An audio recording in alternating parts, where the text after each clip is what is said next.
Hi, and thank you for coming to see me. Today's story is called Thomas and the Great Discovery.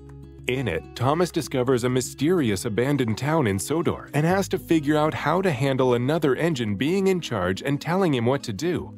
What will Thomas discover about Sodor and the power of teamwork in Thomas and the Great Discovery? Based on the Railway series by the Reverend W. Awdry, illustrated by Tommy Stubbs. It was a beautiful day on the island of Sodor. Thomas was high in the hills, bringing some freight cars to the wharf.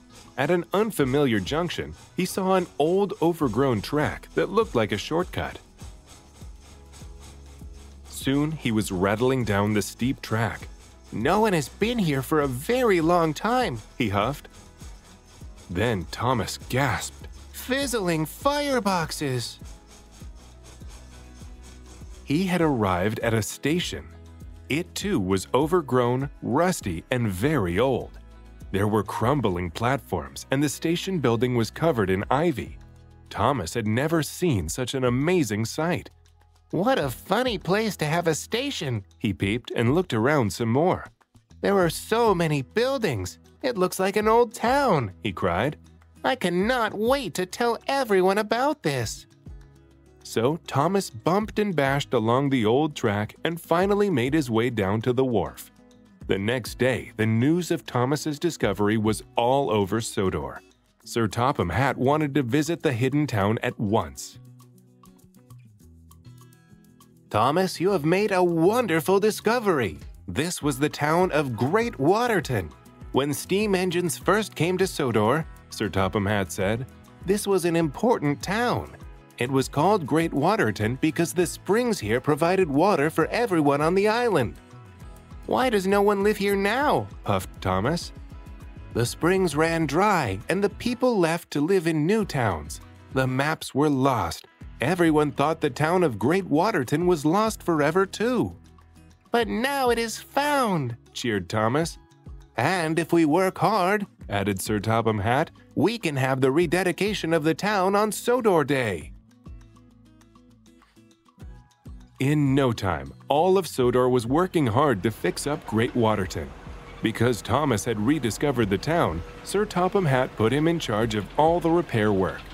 It was also Thomas's responsibility to explore all the old tracks around Great Waterton. Thomas liked checking old lines, and he liked being in charge. He wanted to show everyone he could do everything. But one day, there was trouble. Thomas was puffing too fast, and the track was too old. He toppled off the track. Harvey came to lift him back on, but Thomas was bumped and bruised and had to go to the works. While Thomas was at the works, a friendly new engine named Stanley was put in charge of the work at Great Waterton. When Thomas was as good as new, he hurried back to Great Waterton. A lot had changed. Sir Topham Hatt met Thomas.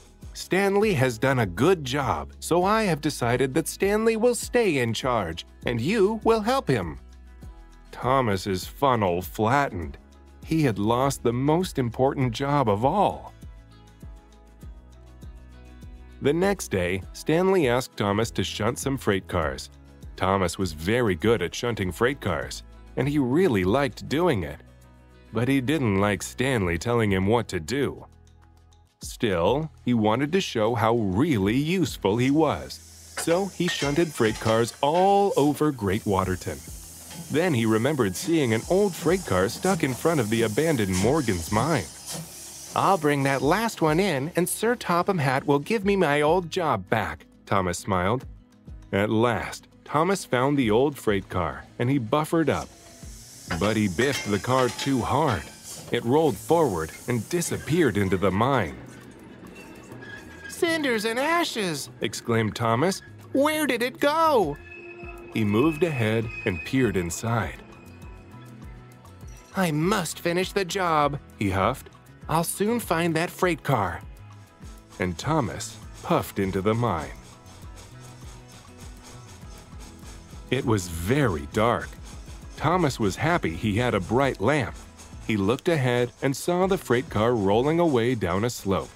Then it disappeared around a bend. "Bust my buffers," puffed Thomas. I'd better go after it. Thomas whizzed down the steep slope.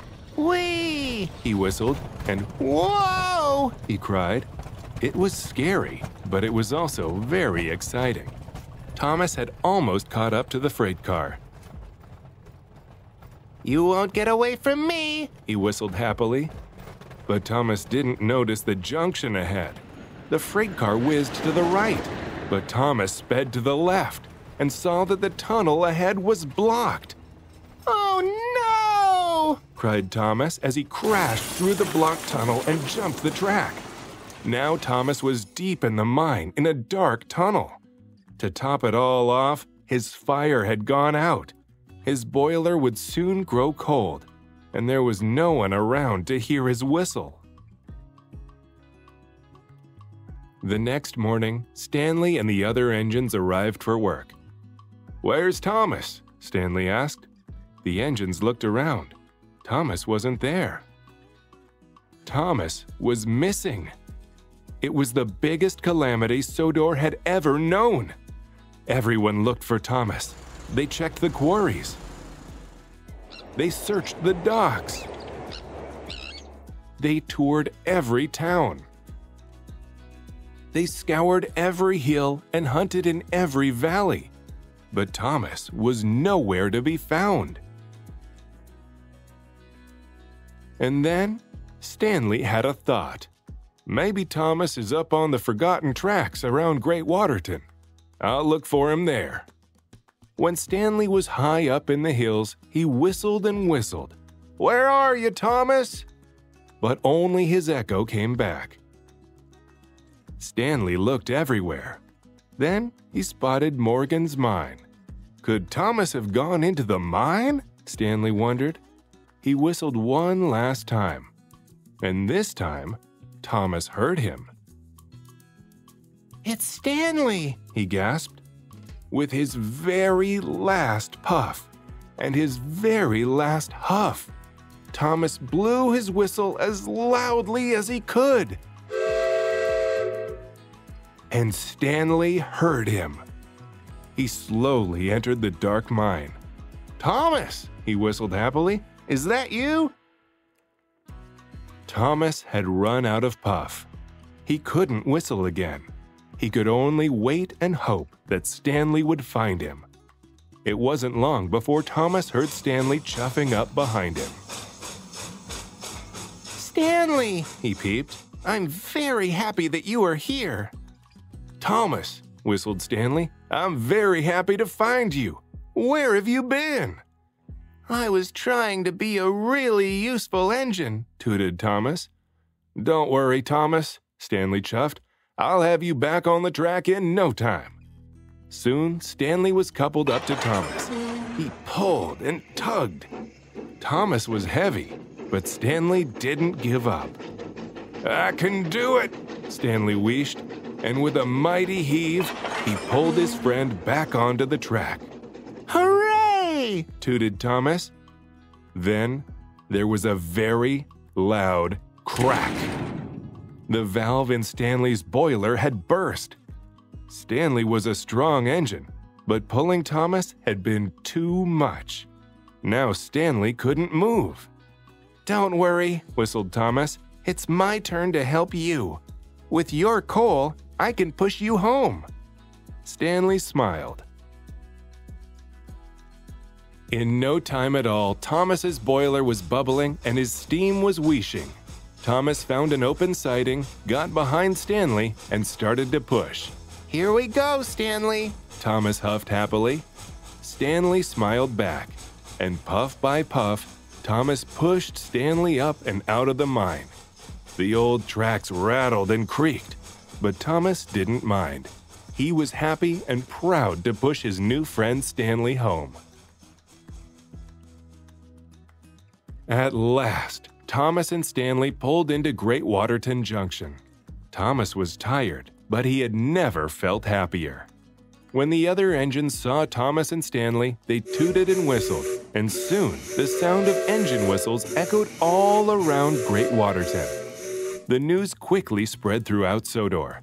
"Thomas has been found," the engines whistled.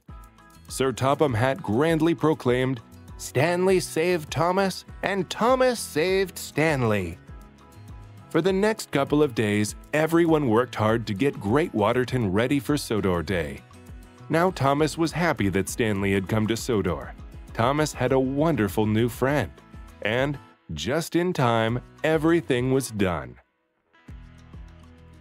The weather for Sodor Day was perfect. Sir Topham Hatt arrived and beamed. "Well done to you all. This is the grandest Sodor Day ever." He and Lady Hatt stood beside the red ribbon with a great big pair of scissors.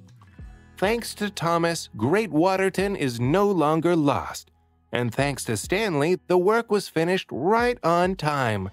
Welcome to the town of Great Waterton," boomed Sir Topham Hatt. Lady Hatt snipped the ribbon. "We're all really useful engines," puffed Thomas happily. He couldn't have been prouder. The end.